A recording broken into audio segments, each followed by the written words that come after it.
Brace yourself for something fuel-nominal. Unleaded 88 is the clear fuel choice. It's cheaper, cleaner, and greener. And it's grown by Iowa corn farmers. Now that's totally worth the hype. So pump it up with Unleaded 88. What's the easiest choice you can make? Window instead of middle seat? Picking a vendor who sends a great gift basket? Outsourcing business tasks you hate? What about selling with Shopify? Whether you're selling a little or a lot, Shopify helps you do your thing, however you cha-ching. Shopify is the global commerce platform that helps you sell at every stage of your business. From the launch your online shop stage to the first real-life store stage, all the way to the did we just hit 1 million orders stage. Shopify's there to help you grow. Whether you're selling scented soap or offering outdoor outfits, Shopify helps you sell. Wherever and whatever you're selling, Shopify's got you covered. Sign up for a $1 per month trial period at shopify.com/try. Go to shopify.com/try now to grow your business, no matter what stage you're in. Shopify.com/try. The following podcast may contain discussions supported by science that may be considered dangerous to some listeners and conspiracy theorists. Discretion is advised. The 3 Down Greencast is brought to you by the Pile of Bones Brewing Company. Home delivery available in Regina at sassbeerdelivery.ca. Welcome to the 3 Down Greencast. You are listening to the internet's only Frozen Face podcast. I'm Joel Gasson with John Fraser as usual, as we are back from admittedly a longer than expected hiatus. Yeah. Life just kind of happened. Things just kind of kept happening, and we just never really got. I think we talked a couple of times about doing this, and then we never really did, and whatever. But I mean, the timing could not have worked out better for us to finally return to this podcast, because of course there is no better day than to make John Fraser talk a lot than the day he had to have a dental procedure done. Really. The best part about this, to peel back the curtain, I can tell you have something good for the intro that you're waiting to surprise me with when you don't tell me what the intro is going to be. Like, it's one of my favorite things of a preamble is I just know you're coming from left field. So, yeah, my face finally started feeling normal less than an hour ago, I would say. Like, until then, it was routine. I have some close together molars. Through COVID, I'm like one of those guys, 6 months I'm at the dentist. I'm there every 6 months, check me out, get my teeth fixed. I hate getting fillings and stuff, but lo and behold, you don't go 2 years and you drink a shitload of beer, you get a cavity. So I've never been so numb from having a cavity and just like a molar, right? And even now, I can actually tell here while talking to you, I still have some drag on that side of the face, but I walked out of there and I'm like, so I say to the dentist, I said, well, when will this wear off? I'm podcasting tonight. He goes, by supper time? Supper time comes. I'm still not really eating because I can't feel the left side of my face. And then here we are recording earlier than normal as you have an early work day. And my face is still very much paralyzed. It was snow blowing today. Saw my neighbor Ralph, and Ralph kind of gave me a weird look as I was talking to him. I'm like, no. I'm not drunk at 1 p.m. I just had a filling put in. So if I sound a little weird, well, it might be the beers I'm drinking now, but I'm still going to blame the freezing in my face because, yeah, I thought we were fine. During the preamble, I'm like, okay, I'm good, but it still feels weird. Like, things still feel not quite right in my face right now. Well, it's when you go to actually, like, turn on the voice rather than just, talking that it amplifies that a little bit, I guess. Well, no, that's it. Yeah, when you're projecting from the guts and actually forming words with your mouth, it still feels numb. It feels weird. I would not recommend doing a dental procedure on the day you're podcasting. I do not recommend it at all. Well, I'm still glad we made you go through this. And in fairness to me, this was your choice. You picked this day. So, I mean, That's true. That's fair. And it was either today. But I totally forgot. I'm one of those guys that, like, the dentist I go to, you're booking, like, I had a cleaning and checkup in December.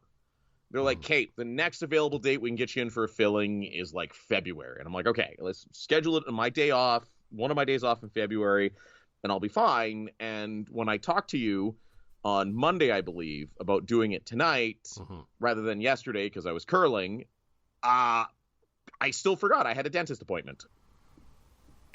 I thought you said something like you told me though that you had one and that you were going to be off and that it was going to work out fine. I was trying to do that thing where we lie to the listeners and kind of make myself sound goofy, but no, you're right. Here we go. As you called me out on it, yes, I did tell you. I did not expect though my face to be this frozen this long. This is the longest I've ever had my face frozen from a dental procedure. It's weird and I don't like it. Well, that's probably enough talk about your face.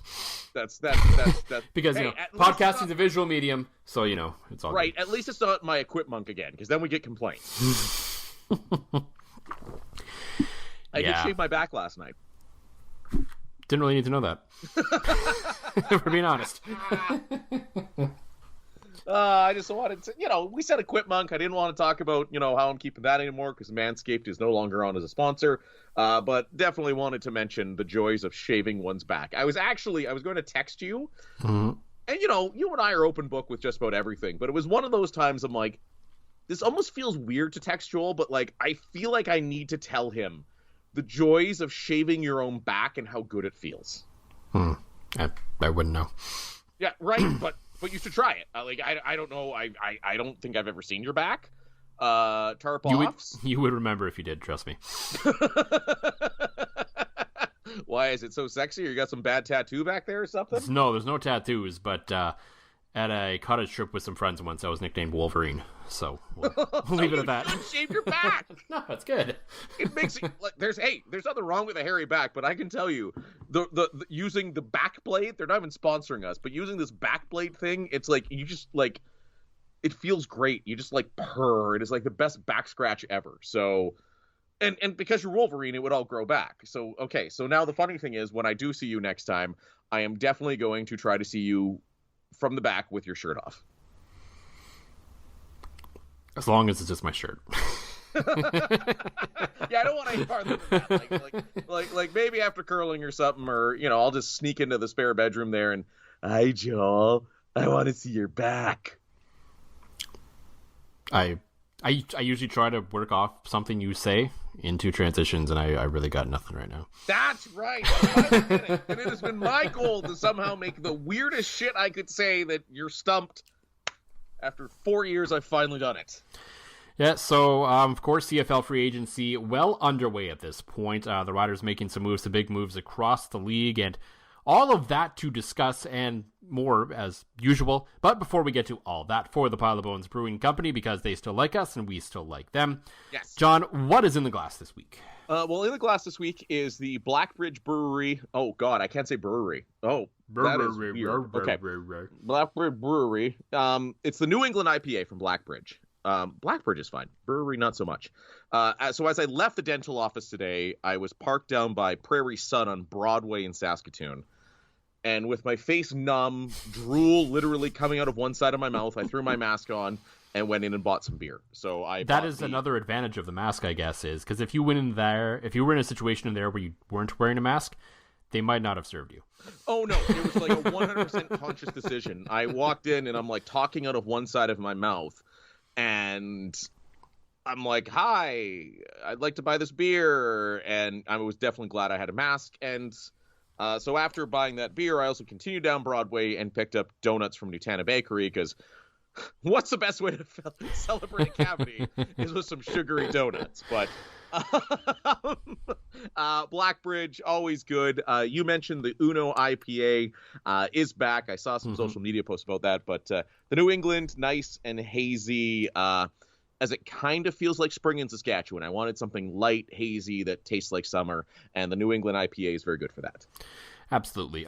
For me, Frost is going on in Regina right now. A little bit of an attempt at a winter festival. Lots of fun. With that great curling game, by the way. That was entertaining as hell. I love that. Yeah, I think we definitely have to talk about that. Like, just for a second here, because that's, hashtag 8NNation. We should probably discuss when we're going to do that, because it's usually between the Scotties and the Briar, but we're in that zone right now, but the Briar is still weeks away, so... Right, and with the Olympic... I feel like we bring on other Haji and do it after maybe the Olympics. Probably. That was kind of my thought. Because I feel like there's lots to talk about in terms of, like, the Scotties was great, it was entertaining as hell, the mixed doubles fiasco, and then we'll have men's and women's results. So I'll text Colin and we'll sort that out. But, yes, hashtag 8NNation. That was... It was so dumb that it was fun.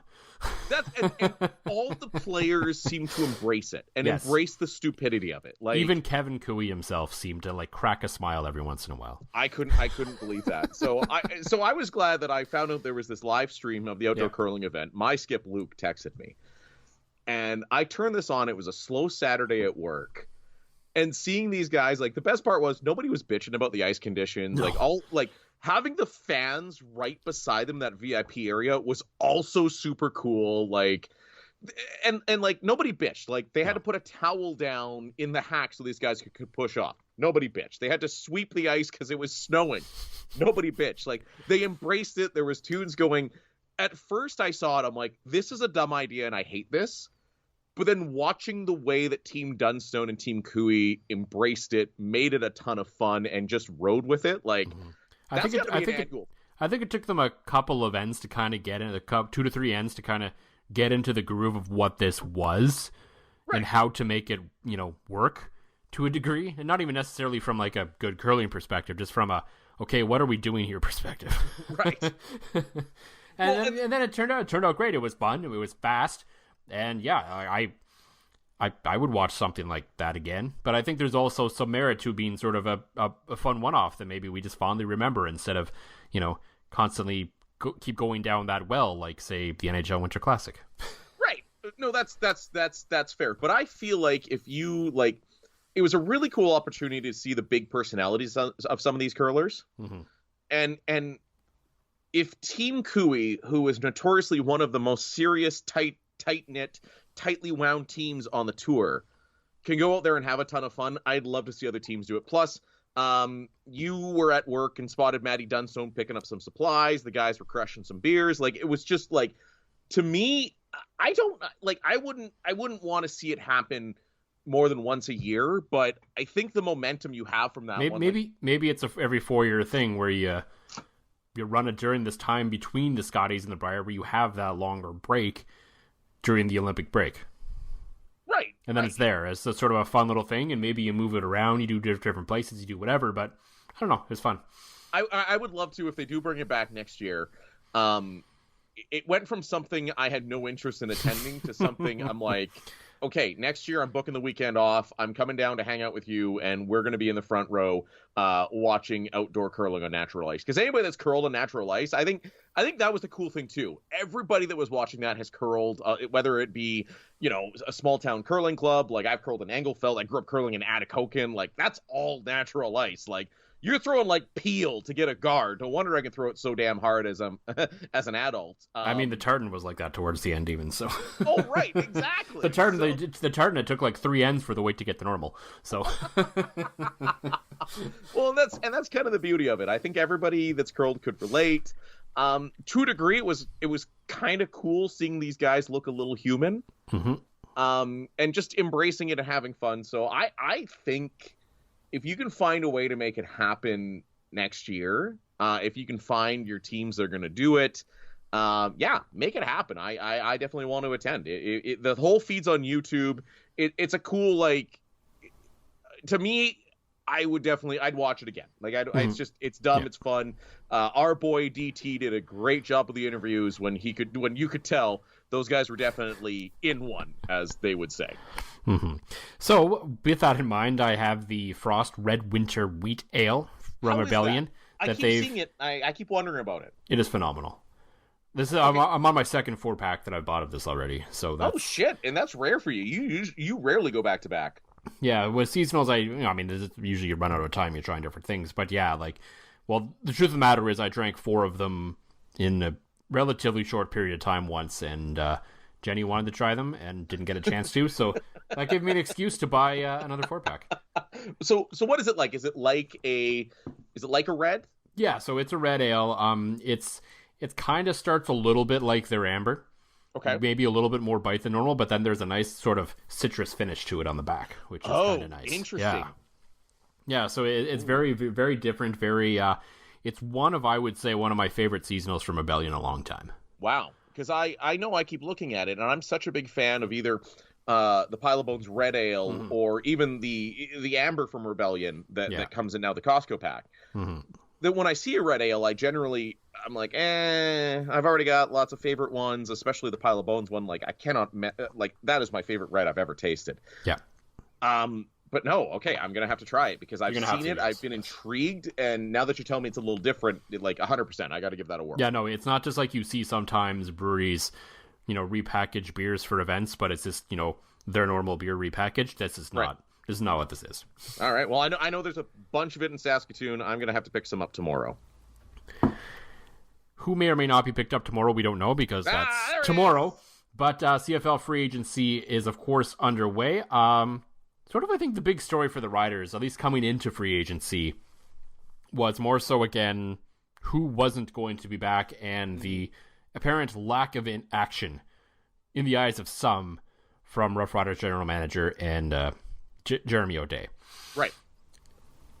And here's what I'll say, and I know this has been a conversation that's been going on for a little bit from some different people and different angles, and I understand fans are, of course, anxious, and, they don't like to see their players leave and all that, but this is what Jeremy O'Day does. He's methodical, he has his plan, I believe he probably has his internal budgets by position, and he sticks to them. Right. And so, and if you want to talk about, okay, we'll open with who was out the door, of course, and that was, last year there was lots of talk about Cam Judge. I think rightfully so at the time, a lot of talk about Cam Judge and Charleston Hughes. Both of us weren't really too concerned about the loss of Hughes, but that's neither here nor there at this point. Right. Then, of course, this year, Micah Johnson, admittedly, a big loss, but I don't think irreplaceable at this point. I would agree. Just frankly, his age and how beat up he is, at some point, that cliff is coming for him, whether, we like to admit it or not, it's coming. Mm-hmm. And that's just the fact of football. Luciez Purifoy is, of course, a loss, but, we don't know the full story there. There's, of course, some off-field sort of stuff that happened late in the season. Mm-hmm. And, and quite frankly, players have the option to leave, too, if they want. This isn't, it's a two-way street. It's not necessarily always the team that doesn't want a player back. So you always have to keep that as an option open as well. And, of course, Ed Gainey, who we said they should have let go like 2 years ago. That's right. Who had a bit of a resurgence last year. Yeah, he did, to his credit, he played better in 21 than he did in 19, but, again, not at a level that I would say they are going to necessarily miss all that much. And then, of course, John Ryan as well, but that's a whole other barrel of fish that maybe we can get into later if we want to, about why he is no longer with the Saskatchewan Roughriders. But in the end, we'll put it this way. When we're talking about Jeremy O'Day, he clearly, I think it's starting to become clear that maybe he has an eye when it's time to let go of a guy. He hasn't been burned on it so far. He's unlikely to continue to bat 1,000 at this. Right. But if you look at the play, you can go back to just last year even, and there's a lot of talk about Charleston Hughes and Cam Judge, and Hughes fizzled out in Toronto. Yep. My guess is he's probably not going to be signed anywhere. He might retire. Right. And then, Cam Judge is still, I admittedly didn't watch him that closely in Toronto last year, but the fact that he's in Calgary now kind of tells me, okay, clearly they weren't as enamored with him as we were in Saskatchewan the year before. Right, for ratio breaking position like that. And two, I think I don't fault Jeremy O'Day for the Cam Judge thing at all, because he released Cam Judge to go try out in the NFL. It's tough when that guy comes back from the NFL. I get it. It was the pandemic year, blah, blah, blah, blah, blah. But it's tough when that guy comes back from the NFL because anybody can sign him, and anybody with the deepest pockets can, depending on what your salary cap situation is, so close to a season or after you've just lost a bunch of money, like I don't even fault him for letting Cam Judge go. That was a NFL bounce back that he didn't come back to Saskatchewan. So I still say he's batting 1,000. Maybe Purifoy is the one guy that I think he might be the one guy that he's released so far that might make him feel it. But if that's a year, we would have to know the story behind that. Whether if he made if the team made attempts to try to keep him and there was no interest or whatever the case may be before I put that on one side of the ledger or the other. Because if it's a scenario, and I don't have any inside knowledge about whether this is true or not, but if it's a scenario where Luciez Purifoy was saying, no, I'm done here no matter what, then that's not really on Jeremy O'Day. Right, and I think it goes back to the positional budget thing, because I was talking to Greg from the Piffles podcast, and he cited sources that said that Purifoy was given an offer, but not the kind of offer that he expected. Yeah. And again, it comes down to O'Day and positional budgets, but there's one thing through the Jeremy O'Day years that we've learned. Like, he keeps it close to the chest. Like, there's not leaks. You're not finding out about guys signing 2-3 days in advance. And the thing I love about the way that O'Day runs things, it's like his decision is made before the tampering window opens. Like, and I've said it before, and I'll say it again, that is both fair to player and team. He tells guys, here's your contract, take it or leave it, or hey, we're moving on. Yeah. And he tells them that early so they can land someplace else. And I think a lot of players respect that. I respect that he has a plan and isn't flying by the seat of his pants and sees something shiny and goes after it. So, yeah, it was almost funny that everybody was ripping him for doing this and doing that. And next thing you know, he's a hero because Derek Moncrief's coming back. Yeah, and I mean, that was a great signing. Of course, the Duke Williams re-signing was huge as well. Oh, so, both of them. Yeah, so I mean, he's made some moves, and I think was, as they made do with the linebackers last year with what they had. No offense to Dion Lacey or Micah Tights, but I mean, there was an upgrade that was needed there, because I think if we're talking about, I mean, even we can go back. This includes Micah Johnson now at this point. We know for the Saskatchewan Roughriders to get over the hump in the CFL's West Division and make the Grey Cup, in one way or another, they're going to have to go through Calgary and Winnipeg. Yes.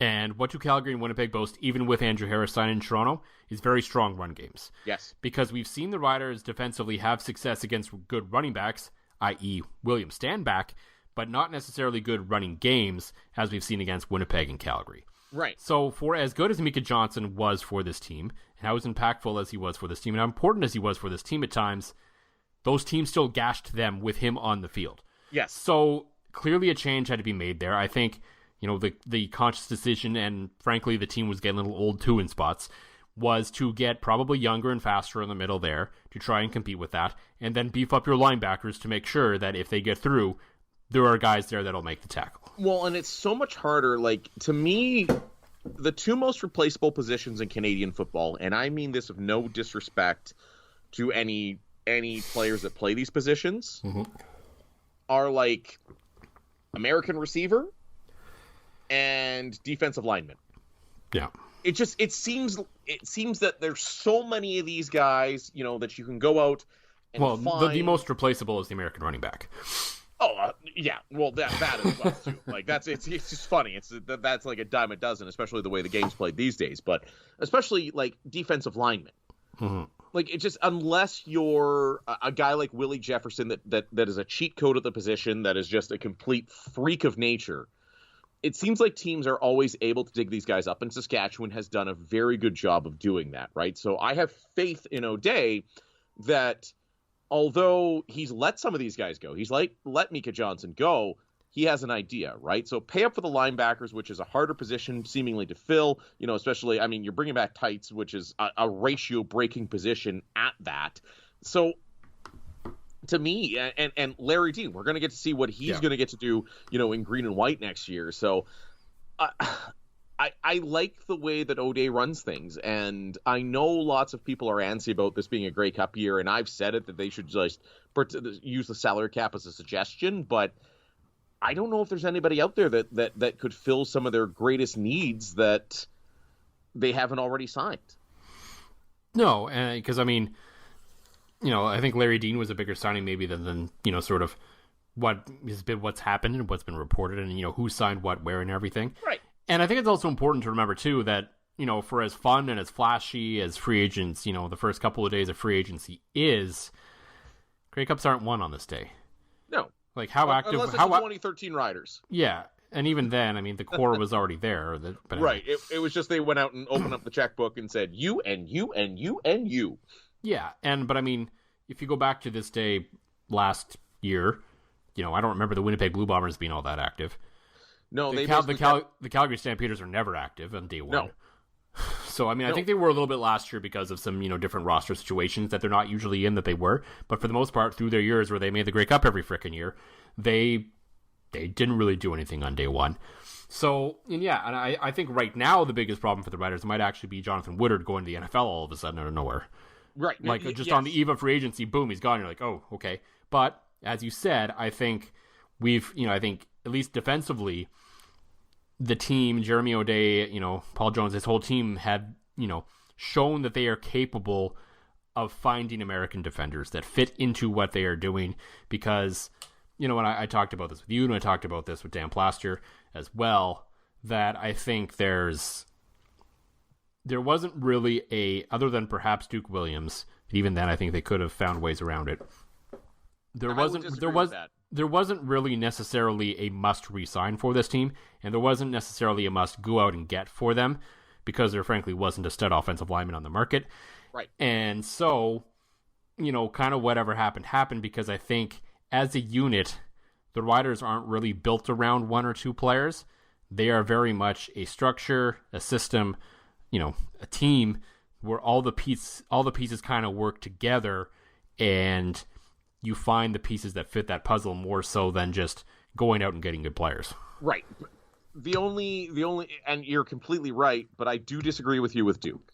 Well, they needed some kind of impact receiver. It didn't necessarily have to be Duke Williams, but it had to be someone. Right. I think Duke is one of those Willie Jefferson style players that breaks the position a bit. And I say that because he can recover onside kicks. You know how I feel about special teams. You know I love my special teams. But no, a big part of that is the fact that he is extraordinarily fast, and yet like big and mean and strong. Like Duke Williams against any defender in the CFL. Duke Williams is probably stronger and bigger than that guy, and the chemistry he showed with Cody, it was just like this Riders offense looked very different with Duke in there, and that was kind of the position that Shaq was the year before. But Duke is just has a pedigree to him. The guy has started NFL games. I think he was a must re-sign for them, largely for the value that he has with Cody. Right? I still think it's weird to say with how bad their O-line was. I do think they need to re-sign Brett Boyko at this point, who hasn't signed anywhere. And that's not even because Boyko is spectacular, but he's a Canadian offensive lineman, and you got to think, even with the ability they have to do things with the ratio, they still need a couple Canucks there defending Cody. So I do think Duke was a massive re-signing, and I don't know if that guy was out, because Kenny Lawler's not that guy. I'll tell you right now, there's nobody that's watched more Blue Bomber football than me that at least does a podcast for a Saskatchewan team. That's a very short list of people. I know, right? I watch every Rider game, watch every Bomber game, and Kenny Lawler, was a sexy, shiny name, had a great year, was Zach Caleros' guy. I would take Duke over him in a heartbeat. In a blink, in a heartbeat, no questions asked. Duke Williams is a better receiver than the guy that just got paid way too much in Kenny Lawler. And I think that kind of carries us into the other conversation, which was that the receiver market's just gone bonkers this year. And I really can't wrap my head around it, quite frankly. No. I was surprised with, the tweet I put out when it was reported that Kenny Lawler was offered the $300,000 offer from Edmonton, because right. it seemed like him to BC was a slam dunk, and all of a sudden this big money offer from Edmonton came out, which is so stupid. I don't get that. And if that's what he's actually getting, if that's what he's going to get at the end of the day, then good for him, and of course take it. But I mean, I don't see, and this is no disrespect to any of the players, and you're worth what you're worth on the open market for sure. I get all that. Yeah. But, and so, again, never blame the player for taking the money.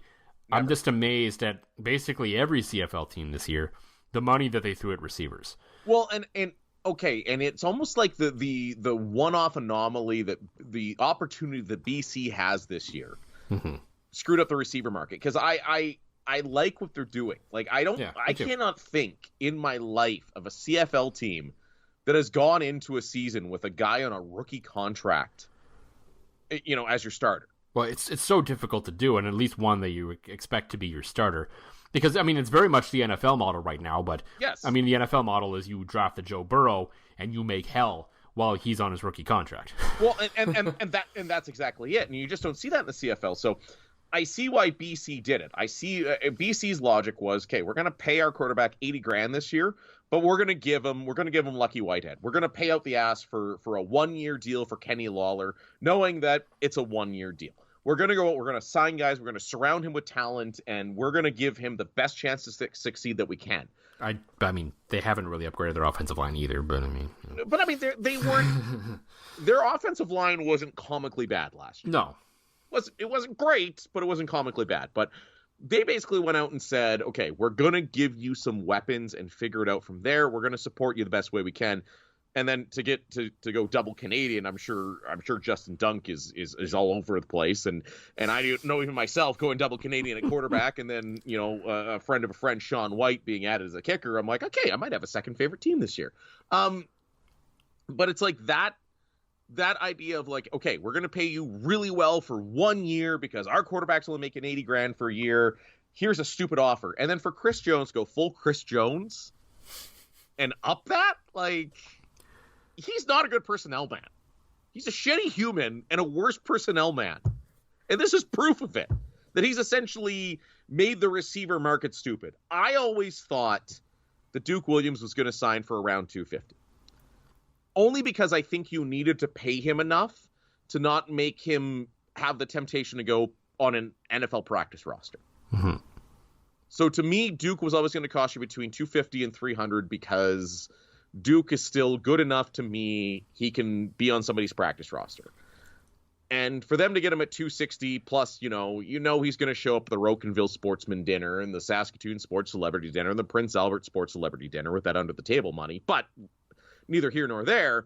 To get him at $250, even after the $300,000 offer was out there, is a big win for Jeremy O'Day. But you're right, Joel. Brandon Banks in his prime didn't make $300,000, and no. Kenny Lawler is not that receiver. He's going to be a giant bust in Edmonton. Now that I've said that, he's going to turn out just fine because the Fraser curse is real. But I don't see him. I don't see him being better than he was last year in Winnipeg because that he was Zach Collaris's guy. Mm-hmm. He managed to get open, but I thought him and Rasheed Bailey were interchangeable for most of the year. Yeah, and I mean Edmonton. They don't really know who their quarterback is at this point. Still, that as well. I mean, at least might release Nick Arbuckle. Yeah, I mean, we can talk about the merits of BC's plan all we want. Given their circumstance, I like what they're doing with their cap situation. Absolutely. So, but at least they have a plan. They know what they're doing, and they're going all in on what they're doing. Right. Edmonton and Chris Jones, I still don't really know what the plan is, other than amassing a bunch of old guys. Other than winning the 2015 Grey Cup. Yeah. So, but that's Chris Jones to a T. Yeah.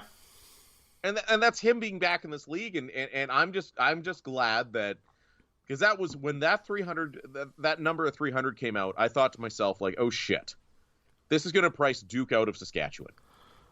I thought that, like, if you're giving Kenny Lawler 300, Duke should be worth 350, 400.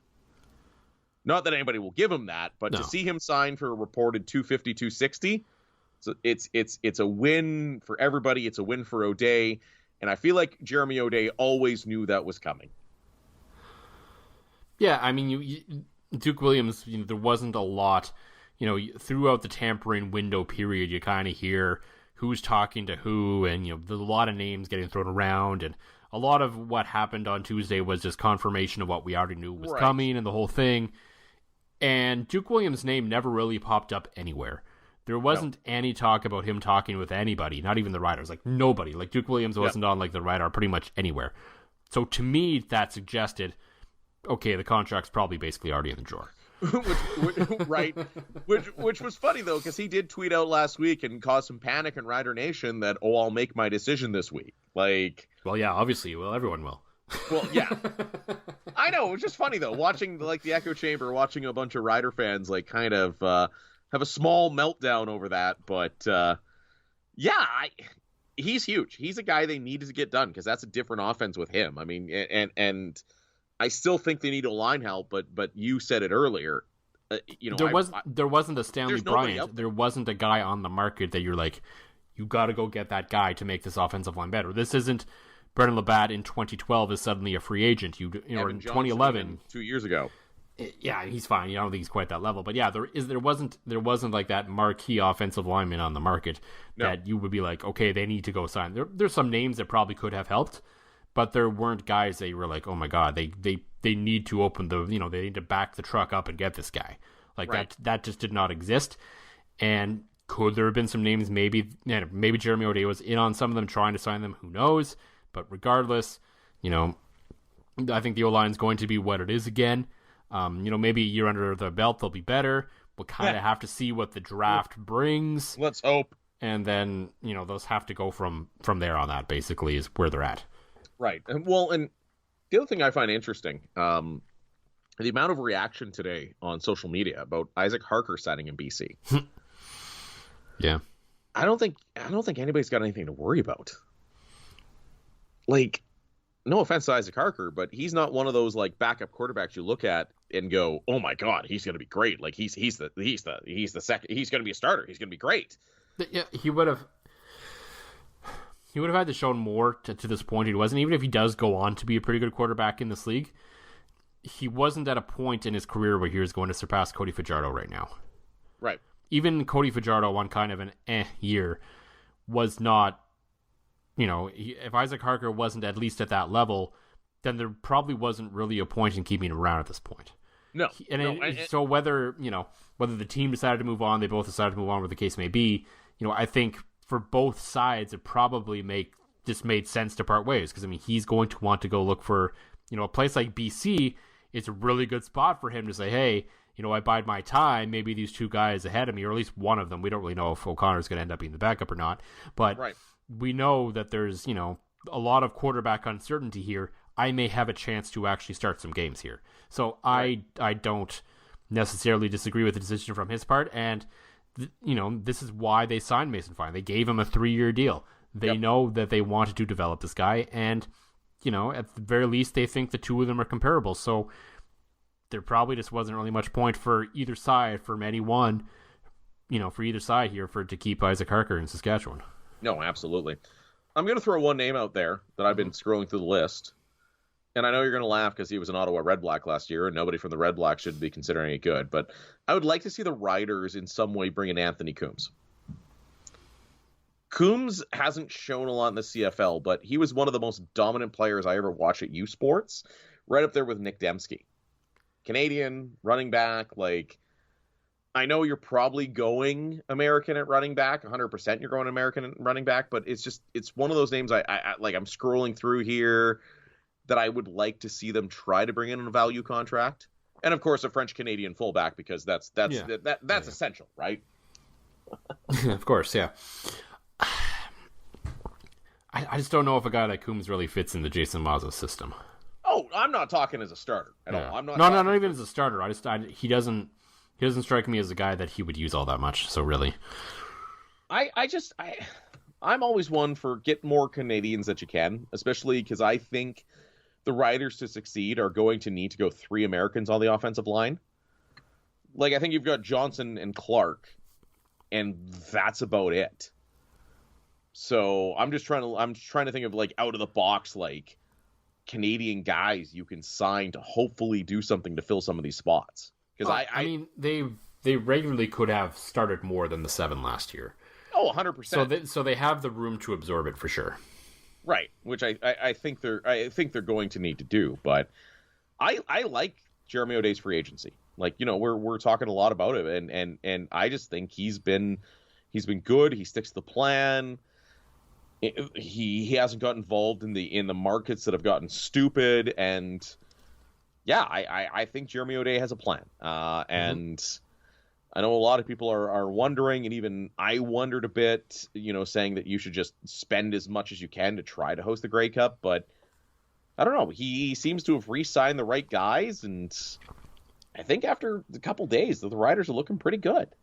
Yeah, and I mean, again, this is the team that went to the West Final last year, so was a major overhaul required? Not really. No, and you look at it, you look absolute like juggernaut of a Winnipeg team. Yeah, and you gave them a pretty good fight for a while. So I mean, if you look at, you know, Ottawa made the most moves because they had to. This is a team that has been in, complete disarray for 2 years from doing absolutely nothing in terms of adding or acquiring talent. Right. So, I mean, they were starting from below zero. Yeah.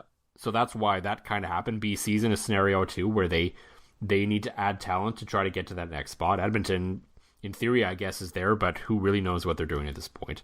Well, I think Edmonton, Edmonton doesn't worry me. If I'm as a Winnipeg fan, I look at Edmonton and just go, okay, great. You signed a bunch of old guys.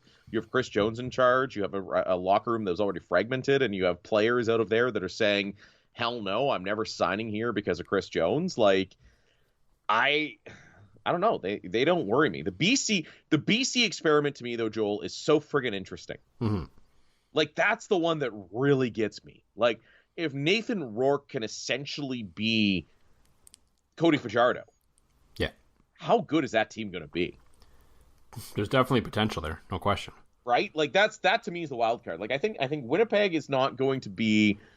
They're going to be formidable. They've brought back just about everybody except our boy Sergio, because our boy Sergio is going to sign in the NFL, and I'll probably end up taking him first overall in one of my fantasy drafts next year because it's on brand. The only thing I'll say about Winnipeg is the other shoe does have to drop eventually.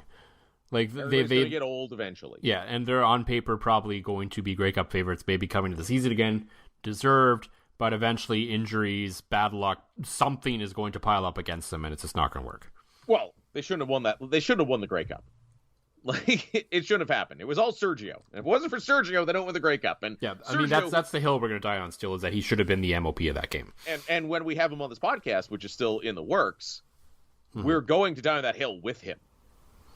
Yeah. Did you see and I'm glad you sent me that video of him PA announcing too, because that's my boy. That's like high energy PA announcing, introducing a soccer team. Boom. Was that an indoor soccer team? Like, was he inside an arena?